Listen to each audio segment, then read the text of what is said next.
दोस्तों चलिए दिल को छू जाने वाली एक कहानी शुरू करते हैं। तीन बहनों का एक पति। कहानी को शुरू से अंत तक जरूर सुनना। वंदना ने आवाज दिया, रीति नीति प्रीति कहाँ हो? चलो अब खाना खा लो। रीति ने कहा, अभी आते हैं माँ। वंदना की आवाज लगाते ही उसकी तीनों बेटियां रीति नीति और प्रीति अपने घर की तरफ बढ़ती हैं। रीति हमेशा बीच में चलती थी और उसके दोनों तरफ कंधे पकड़कर नीति और प्रीति चला करती थी। दरअसल प्रीति और नीति देख नहीं सकती थी और रीति देख तो सकती थी, पर वो पैरों से लाचार थी। तो रीति बैसाखी के सहारे थी और नीति और प्रीति रीति के सहारे। वंदना ने कहा, कितनी बार कहा है ज़्यादा दूर मत जाए करो।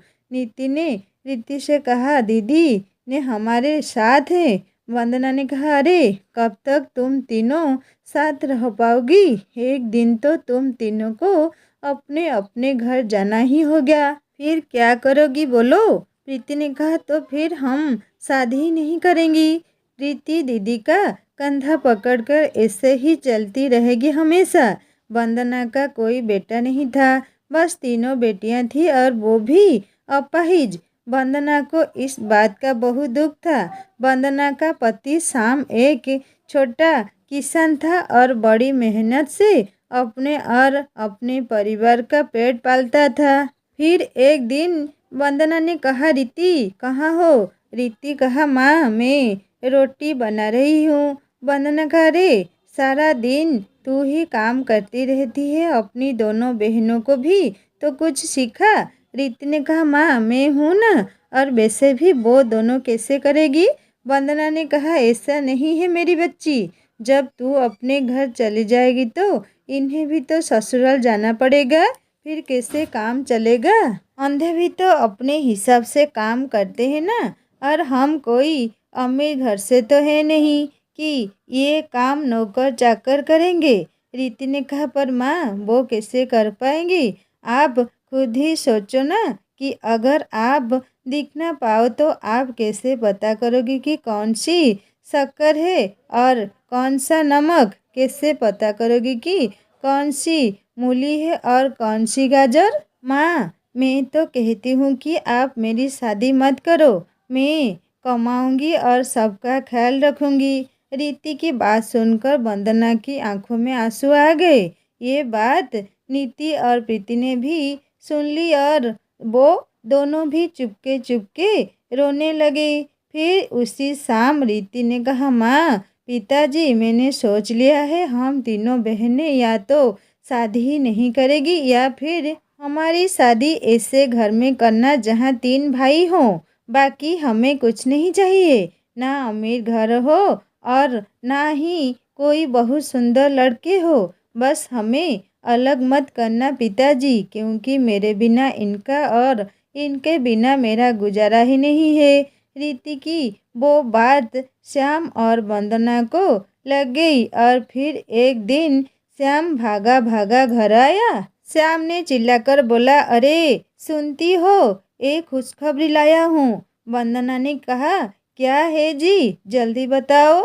श्याम ने कहा, वो किशनपुर है ना, वहाँ किशोरी लाल जी का परिवार रहता है। उनके तीन बेटे हैं और तीनों ही कुंवारे हैं। वो अपने बेटों की शादी करना चाहते हैं। इससे बढ़िया मौका नहीं मिलेगा। अगर उन तीनों लड़कों से अपनी बेटियों की शादी हो जाती है तो वो हमेशा साथ रह सकेंगी।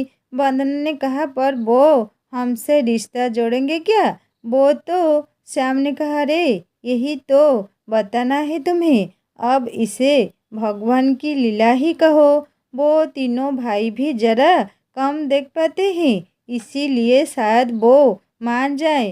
वंदना ने कहा, अच्छा तब तो आप फटाफट बात चलाओ। अगले ही दिन श्याम किशोरी लाल के घर पहुंचा और उससे अपनी बेटियों के रिश्ते की बात की। किशोरी लाल ने भी रिश्ते के लिए हाँ कर दी और शाम से शादी की तैयारियां शुरू कर दी। तीनों बहनें भी बहुत खुश थी। फिर शादी की तारीख भी आ गई, लेकिन फेरों से ठीक पहले किशोरी लाल कहा, 1 मिनट रुको पंडित जी, इतनी जल्दी भी क्या है? किशोरी लाल ने कहा, हाँ तो श्याम जी, जरा दहेज का हिसाब तो समझाओ। श्याम ने कहा, पर दहेज की तो बात ही नहीं हुई थी किशोरी लाल जी, और जितना मुझसे बन पड़ा उतना तो मैं कर ही रहा हूँ। किशोरी लाल ने कहा, अरे तो हम अपने लिए कहाँ कुछ मांग रहे हैं, आप 3-3 बेटियां दे रहे हो। कल को बच्चे कहीं घूमने जाएंगे तो हर जगह ऑटो और बस के धक्के खाते फिरेंगे क्या? आप ऐसा करो कि एक एसी कार दे दो जिसमें 7 लोग आ जाएं, बस बाकी कुछ नहीं चाहिए। श्याम ने कहा, पर एसी कार तो बहुत महंगी आएगी, मैं गरीब कहाँ से लाऊंगा किशोरी लाल जी? किशोरी लाल ने कहा, अरे तो अभी की बात कौन कर रहा है? हम आपकी तीनों बेटियों को ब्याह कर ले जा रहे हैं, ठीक है?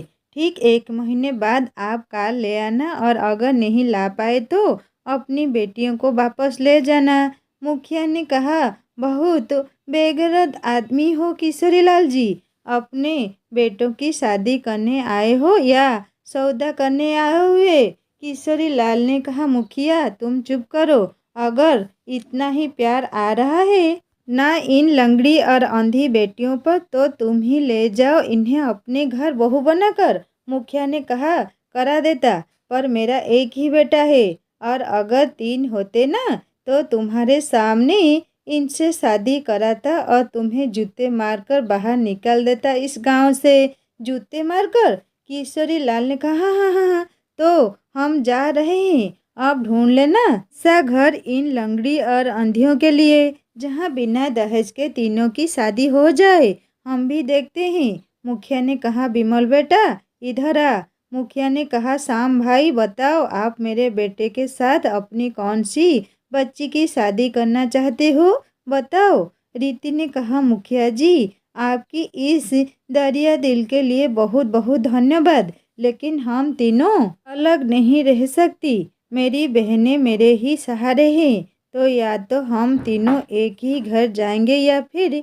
मुखिया ने कहा, शादी तो होगी बेटी, और इस लालची किशोरी लाल के सामने ही होगी।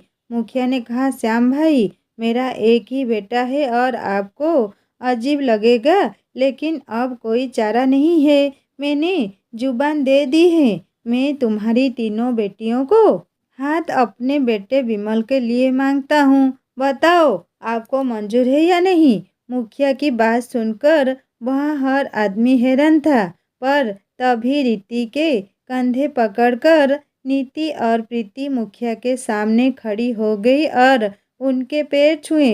फिर उसी मंडप में तीनों बहनें हमेशा के लिए एक साथ हो गई, और इस तरह तीनों बहनों साथ साथ अग्नि को साक्षी मानकर एक ही लड़के से शादी कर ली, और वह लड़का बन गया 3 बहनों का एक पति।